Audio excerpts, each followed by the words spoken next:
ça c'est pas d'avenir, moi je vois pas bien quel métier est d'avenir. On est quand même dans un endroit unique en France. On est sur la Ligue 1 des Cantales. On est sur la Champions League On des est sur Cantales. la Champions League des Cantales.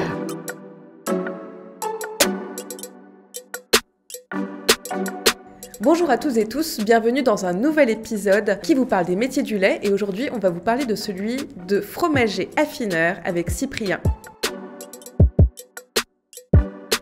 Cyprien, merci de nous recevoir dans ce tunnel. On est donc en Corrèze. C'est ça. On est quand même dans un endroit unique en France, unique au monde peut-être même. Au monde je sais pas, mais oui on est dans un endroit assez atypique pour l'affinage. On est dans une ancienne ligne de chemin de fer, un ancien tunnel ferroviaire qu'on a réhabilité et dans lequel on affine une partie de nos fromages. Jusque dans les années 80, on était uniquement fabricant, c'est-à-dire qu'on fabriquait et on vendait à des affineurs qui nous achetaient les fromages.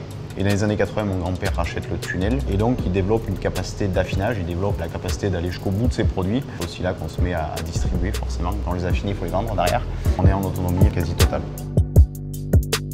Vos métiers c'est 7-7 parce qu'on commence avec la collecte la nuit. Effectivement, on fait le tour de la pendule. On part collecter le lait en fin d'après-midi de manière à avoir le lait le plus frais possible. On le met en cuve et on fabrique de très bonne heure. Une très bonne heure chez nous, c'est entre minuit et 2h du matin. On va fabriquer plutôt sur la matinée. Et après, sur toute la journée, on va affiner, on va découper ces fromages. Donc effectivement, on fait le tour de l'horloge sur l'intégralité de nos métiers au sein de la fromagerie. Aujourd'hui, on a plusieurs difficultés dans nos métiers, mais l'une des difficultés, c'est l'homme, c'est l'humain. Déjà, on a une problématique, c'est qu'on a de la contrainte physique. Le moindre bloc pèse 15 à 20 kg. On travaille 7 jours sur 7, 165, 365. Ici, on n'arrête que le jour de Noël et le jour de l'an. Les vaches n'arrêtent pas de faire du lait, on n'arrête pas de faire du fromage. Et on a un métier de savoir-faire. Donc la priorité, c'est de prioriser ce savoir-faire. C'est que le savoir-faire, on le maintienne.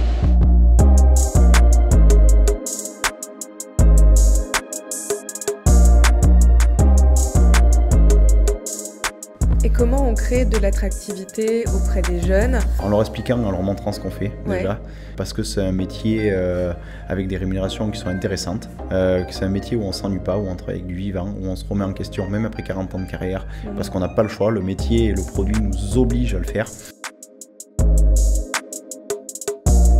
On va passer à l'affinage, donc ici on a des caves, 8 exactement. Donc où les fromages vont systématiquement passer, même s'ils vont au tunnel, ils vont systématiquement passer d'abord ici à Riac. Et en fait ça nous permet de sélectionner les fromages qui sont aptes ou non à aller au tunnel. Wow. Et là donc le boulot va être de soigner les fromages, les frotter à l'aide d'une toile de jute, toile de sac à patates, mais qui a une certaine maille, une certaine rugosité, qui va nous permettre en fonction de la force qu'on va mettre sur le soin, de plus ou moins arracher, étaler la moisissure qui est présente sur nos fromages. Alors là on les voit, c'est des fromages qui ont une vingtaine de jours, trentaine de jours. On voit bien la moisissure qui s'est implantée, c'est tous ces points blancs. Et donc ça on va le faire 1 à 2 fois par semaine en tournant les fromages au fur et à mesure, de façon à obtenir les croûtages que l'on souhaite. Donc ici on va faire que magnifier, c'est-à-dire que dès le départ il nous faut la bonne matière.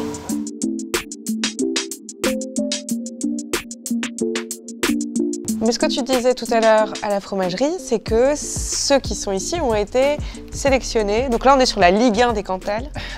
On est sur la Champions League On des est sur Cantales. la Champions League des Cantales. Ici, on est dans des conditions assez particulières et assez extrêmes, entre guillemets. C'est-à-dire qu'on a une température aux alentours de 12 degrés, une hygrométrie quasi saturée, 98-99% d'hygrométrie. Mais ça va aussi nous demander d'avoir des fromages qui sont capables de résister, si je puis dire, à ces températures-là. Donc oui, il va falloir qu'on sélectionne les meilleurs fromages, entre guillemets, pour venir être affinés ici au tunnel. Dans le côté aromatique, ça donne quoi? Dans le côté aromatique, forcément, ça va faire exploser, ça va être plus puissant, ça va être plus aromatique, ça va être plus important. On va le ressentir sur les textures de pâte, on va le sentir sur les goûts, on va ressentir ce côté-là un peu plus exceptionnel. Pour comprendre un peu, là, ça fait combien de temps qu'il est là, lui? Alors, ça fait combien de temps qu'il est là? C'est un fromage qui a été fabriqué le 72e jour de l'année. Donc, on est sur un fromage de début du mois de mars. Okay. Il est resté 1 mois à peu près à Riac, donc jusqu'à début avril. Il est descendu début avril, donc ça va faire 2 mois, un peu plus de 2 mois qu'il est ici au tunnel. On goûte? Bah oui, complètement. Donc là, toi tu dis c'est une croûte qui est quand même assez épaisse. C'est une croûte qui est bien proportionnée, qui n'est pas encore tout à fait finie de s'affiner, donc elle va encore un petit peu évoluer. On va sentir le fromage pour sentir les arômes. le goûter. On a Alors quelque chose qui est très aromatique. Il manque encore un petit peu. On a une très légère acidité qui reste présente, que la fin d'affinage va nous permettre de gommer. il manque un peu combien de temps, tu dirais? Un gros mois d'affinage, un à 2 mois d'affinage. Et on va continuer à le suivre tranquillement.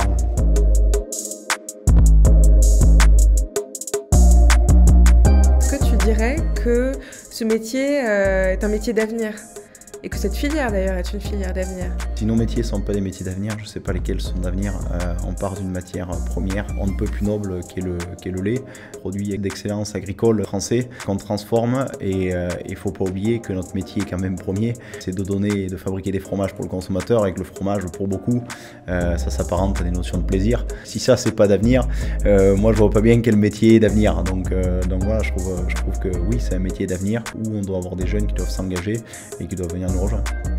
Cyprien, merci de nous avoir reçus chez toi.